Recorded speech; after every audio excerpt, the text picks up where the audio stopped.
Leo.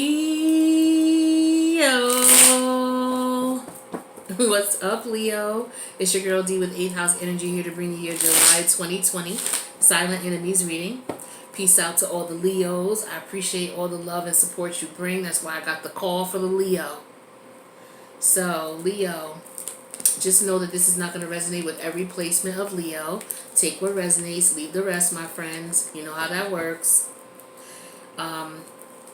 If you need a personal reading, my information's in the box below. There will be a link to the extended, because we will be doing extended for this. It's in the box below. Feel free to check it out. Now, the Silent Enemies reading is a reading that is designed to help you pay attention to your intuition. It's very important because it is a God-given gift of yours, and it serves to protect you. It's like your antenna, your radar, one of your many radars, besides your skin and, other things like that pick up sensitivities from realms that you cannot see or touch. So, you pay attention to these intuitive nudges because they could save you from a whole lot of problems, right? And with silent enemies, we're talking about people who are closest to you. A lot of people don't like to talk about this because they live in a world where, they don't want to deal with the realities of the fact that karmic relationships are not just relationships as far as intimate relationships. You could have a karmic relationship with your mother. You could have a karmic relationship with your child. Karmics are put into our lives to teach us lessons. So those relationships are full of trials and tribulations. And if this person happens to be a relative, then, that can be a very long journey. So that's a worst case scenario. But at any rate, silent enemies can be anybody. It can be a family member, a friend, a co-worker, a colleague. It could be your landlord. It could be your neighbor. Anybody who's in your vicinity. It could be your kid's teacher. It could be your nail tattoo specialist, or whoever you go to get your beauty on. Your barber or your hairstylist. It could be anybody. It could be your yoga instructor. Anybody who you come into contact with on a regular basis and you're just like, what the hell is with this person? Why are they what's their vibe? What is up with them? Especially when it comes to you. Now, if you see them acting that way with everybody, then they're just equal opportunity, whatever. But if it's just with you, then you're like questioning that. And so, you want to investigate intuitive nudges. You don't want to just let them go because, again, this is your God-given gift, and it's a warning to you to pay attention to things. It could be a minor warning or it could be a severe one. The thing is that you want to treat everyone like it's severe in a sense where you first investigate it. And then if it's a false alarm, disregard it. A false alarm could be, your friends acting up today. They got an attitude with you because maybe they're just not in the mood to deal with your ass today. So you're like, why are they acting all funny? Yeah, because they need a break. Leave your friend alone. Give them a day or two. Or it could be something more extreme. It could be something like, maybe they're, they're jealous of you. They don't want to see you succeed. They're not happy for you. And it could be much worse. But you want to investigate that nudge first to confirm what it is and then act on it. Don't ever just brush it off. That's not what you're supposed to do with your intuition. All right? So with that being said, I'm going to look at these 3 cards, tell you what I see intuitively, and then we'll go get you a Crystal Angels Oracle deck. We'll get that deck. We'll get a card. We'll figure out what type of crystal will help you to work with the energies that are going on within the reading, and then we'll go to the extended and clarify a little bit more, get a little bit more detail, see what Spirit wants you to know, and then we'll wrap that up with Wisdom of the Oracle deck. We'll get about 2 or 3 cards from there to get you some advice. So the first card that comes out is the Justice card here, Major Arcana Energy. So, Justice to me, immediately I feel karma, I feel balance. So I feel that you brought balance to a situation. I feel that you've gotten karma, you've gotten your just dessert in a situation finally. It may have taken some while, and this may have been reversed with this Justice card, but now the tides are balanced in your favor. So this is coming up as a silent enemy because of the fact that you could have been around someone, a person, place, or thing, or ideology you may have had that was just really unfair to you. It was dishonest. It could have been lies, deceit. It could have been bigotry. It could have been discrimination. legal issues, lawsuits, all sorts of things. But you ended up coming out on top. Okay? So the person, place, or thing that you had overcome is what the enemy is. Okay? And we'll get into specifics when we clarify the card to find out what the injustice might have been. Now, the second card here is the Eight of Cups. Now, I just did Sagittarius, and they had this for their first card that came out. The Eight of Cups energy is an energy of emotional turmoil. It's a card that puts you in a position of you being attached to something emotionally, really, really wanting to work it out, putting your all and effort into it, and it may not work out. So you may have to give it a rest and go back to it. And it still doesn't work out. So, you try to reapproach it to see if you can get things to work out. Try it from a different angle. Try it for a little while, still doesn't work out. You go through this a few times. You go through this a few times. Because that's what the Eight of Cups represents. You going back and forth with this emotionally. It's an emotional tug of war with this person, place, or thing, or ideal, or mentality. And so here you are leaving that behind. So this is coming up as a silent enemy because these two could be related, where there was some injustice that was done and you brought justice to the situation by leaving the person, place, or mentality, or ideology behind.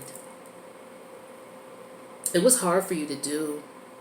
It took a lot of emotional strength and courage, but you're headed to your wish fulfillment. You want what you want. You want what makes you happy. And you tried to make this work. You see the dark clouds up at the top here. They're starting to clear out for the clearer ones. Because the clearer ones are further out. So the further out you go, the clearer the sky gets.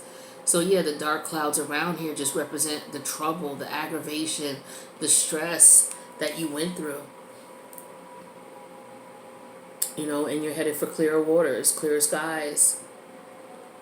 So yeah, I'm getting that for some of you, these two are related. For some of you, it's just two separate situations. So this, for example, for someone, it could have been a court issue. This could have been a family issue, or a friend, or some other type of issue, or it could be combined. So with the Knight of Pentacles is the third energy that I'm looking at here. This energy, it talks to me about someone putting a plan in place, someone being very analytical, because this is Virgo energy.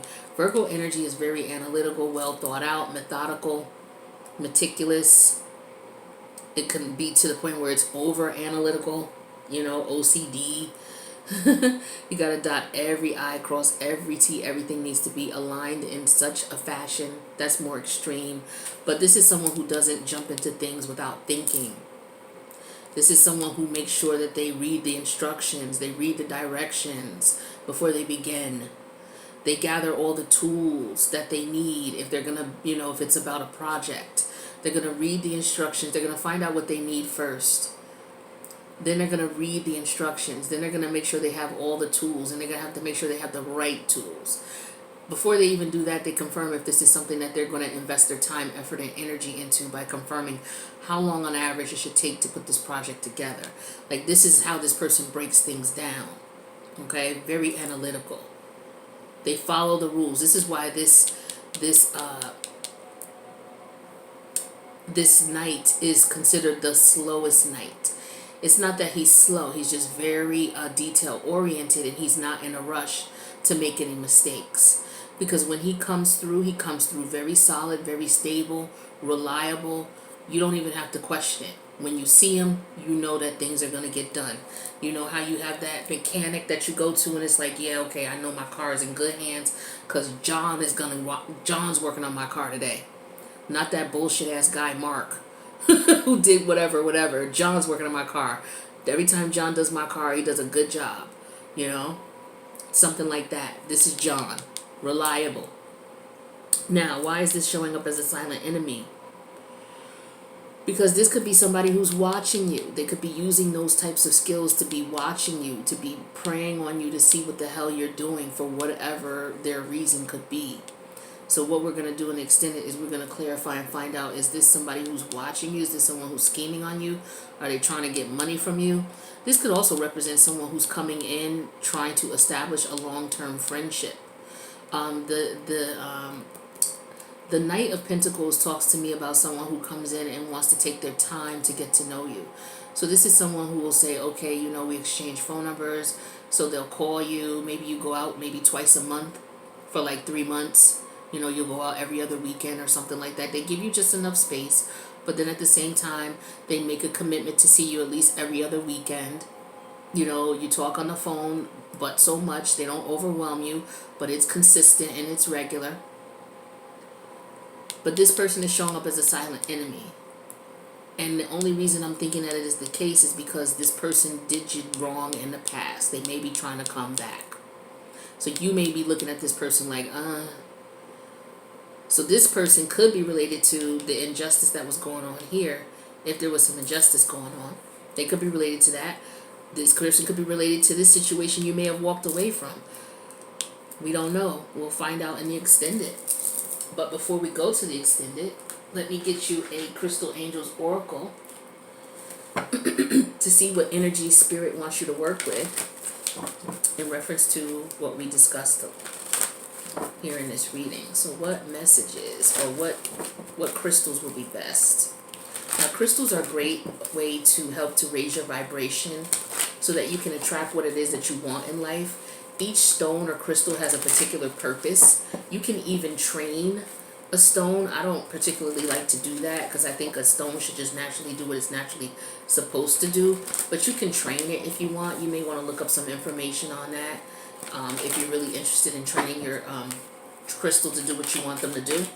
Oh wow, look what pops out. So I do have jade, so let me get my jade. So we have jade here. Beautiful green card. At the bottom it says wellness. So it says the recovery of health and wellness is here. And this is what jade looks like. It's green in color. I believe there's other colors of jade, but this is the most popular, green jade. So this is like a little stone that you can carry in your pocket. Put it in your pocket, in your purse, at the bottom of your purse. You can buy jewelry. I don't have any jade on, as many stones as I have. I don't have jade. You can get it in rings. You can get it in earrings, necklaces. I know when I go to get my nails done, I see a lot of the ladies wearing jade. They have jade bracelets, jade necklaces. Jade is a sign of good health, good wealth, you know, and abundance overall. So it's a beautiful stone to have in your possession. Matter of fact, I need to get me a jade bracelet or a jade necklace. You know, something that's going to bring you financial abundance and good health. That's a twofer. So yeah, definitely work with jade. So what you can do is you can keep it on you. Like I said, the various ways you can get it. Look at, if you don't have a crystal shop in your area, then what you can do is go online, type in genuine jade. You know, whether you want raw jade stone or if you want, you know, authentic jade jewelry, you can find it everywhere because jade is everywhere. And the type of jade, as far as the pricing, is going to be the type of jade and the cut, as far as, you know, what kind of craft is done to it. You can find jade with gold attached to it. All sorts of pretty pieces that you can find, but you'll have to shop and see what's best for you. But jade would be definitely something that you will want to work with because I'm feeling like you need some healing here.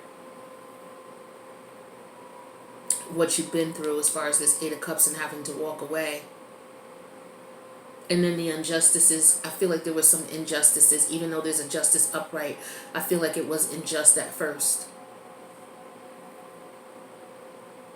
So there could be some healing that needs to be done. So jade is going to be best for you, especially if you resonate with this. So what we're going to do is we're going to go to the extended. The link is in the box below. We're going to clarify these cards a little bit more, put out a couple more cards, see what the message is that Spirit has, and then get you some advice with the wisdom of the Oracle deck. And also what I'm going to do is I'm going to pull from my deck. This is a deck that I designed myself. I just threw a couple of different characteristics that people have in here, and then we'll shuffle that to throw some cards out here to see what kind of characteristics this person will have. Maybe that will help to give you some idea of who it could be or what you should be looking for. All right, so without further ado, we'll go to the extended. It's in the box below. I'll see you there, or I'll see you in the next video. Peace out, Leo.